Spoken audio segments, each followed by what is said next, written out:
So welcome back to Untermyer Gardens. Last time we talked about the tools we used here in the garden.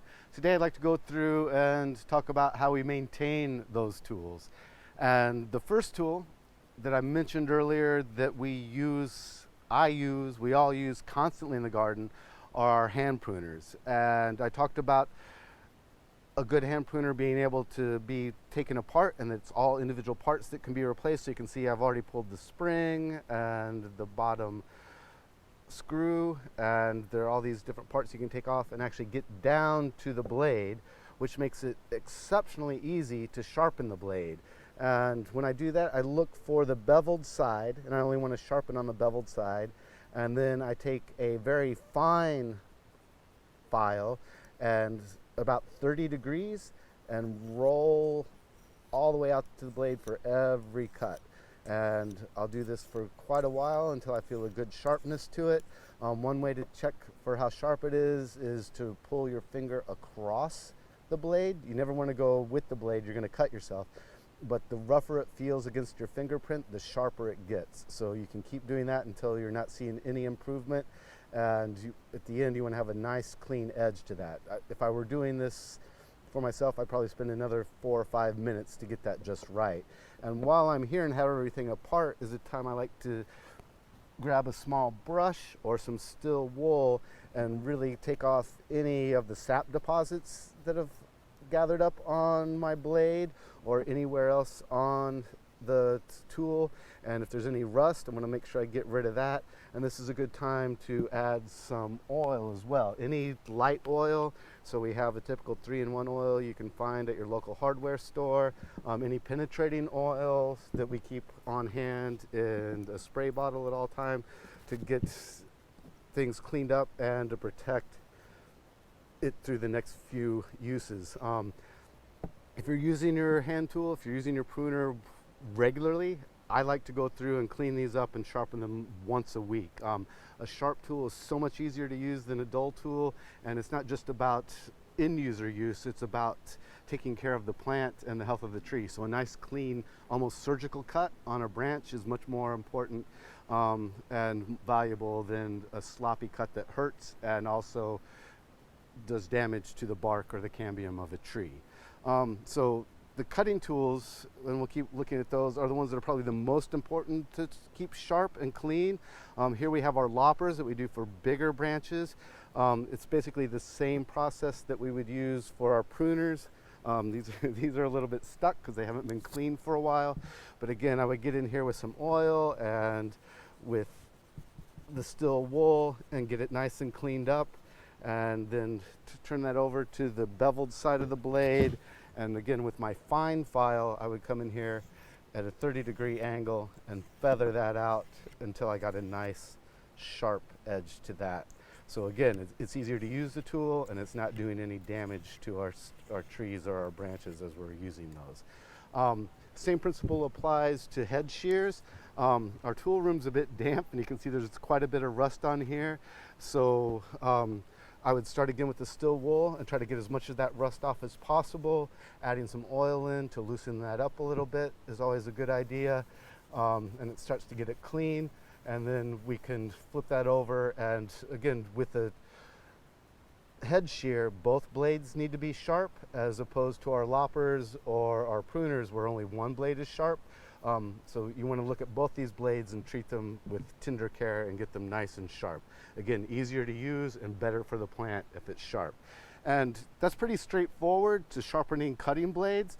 But what a lot of people, I think, don't think to do is take all our digging blades and get those nice and sharp too. Here I have a wooden handle with this nursery trowel and the steel blade itself. And you can see there is a beveled edge on it. Again, it's a bit rusty, so I'll get in there with my still wool to start with. And then I'll grab a bigger file, not the fine file that we use for our pruning tools, but get in here and give that a nice sharp edge as well. And that'll just make getting into the soil and digging around any roots so much easier than with a dull point. I like to get it to a sharp where I can feel it with my finger again. Right now this is quite rounded off from a full season's use, so I really want to see that get nice and sharp before I start to use it in the spring for our spring planting.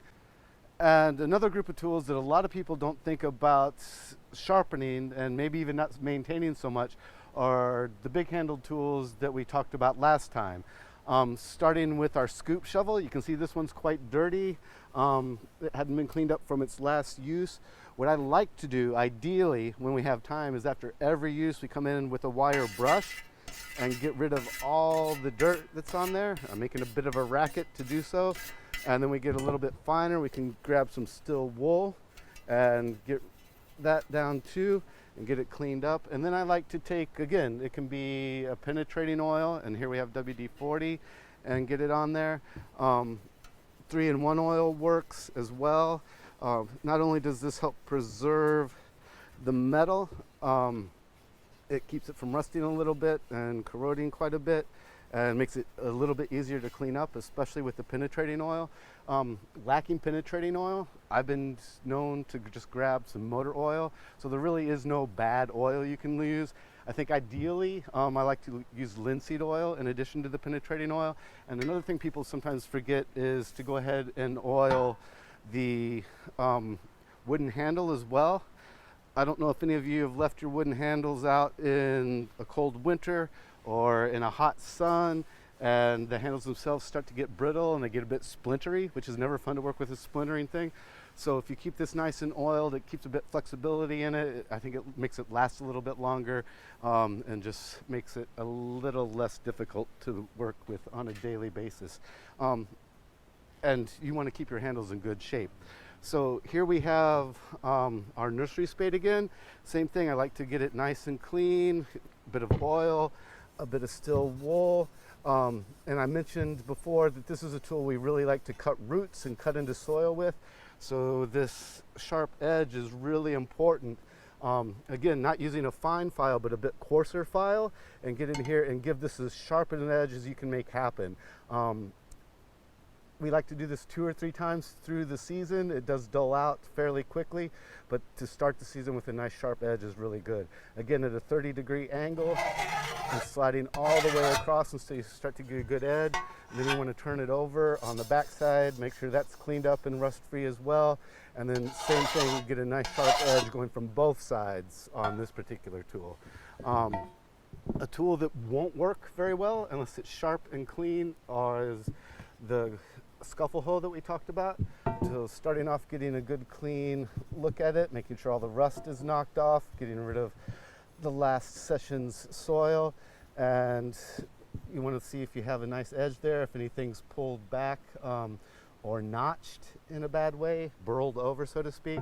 And then again, we can take our coarser file and get a good edge on the top side of this tool, and then a little bit on the bottom as well. This particular tool has 3 sharp edges, so I would take my time and go around all 3 edges to get those nice and clean and sharp. And then even tools that don't have a sharp edge to them, where we're not trying to file anything down, it really is important just to keep everything clean. You can see from our last use we have quite a bit of dirt on these tines. It's starting to rust up a little bit. So to get all of these clean, you can start with steel wool if it's not too bad, pull out the brush if it's really dirty, and get it cleaned up again. And then I like to go through the entire tool once again with an oily rag and work on the handle and all the tines, and just keep these well preserved and ready to go for when all this snow melts, so we can get back in the garden come spring and start moving some mulch around. So now we've looked at all our different tools, we've gotten them maintained and ready for spring planting. Hopefully by the time we get back together, the snow will all be gone and we can take a look at plants again.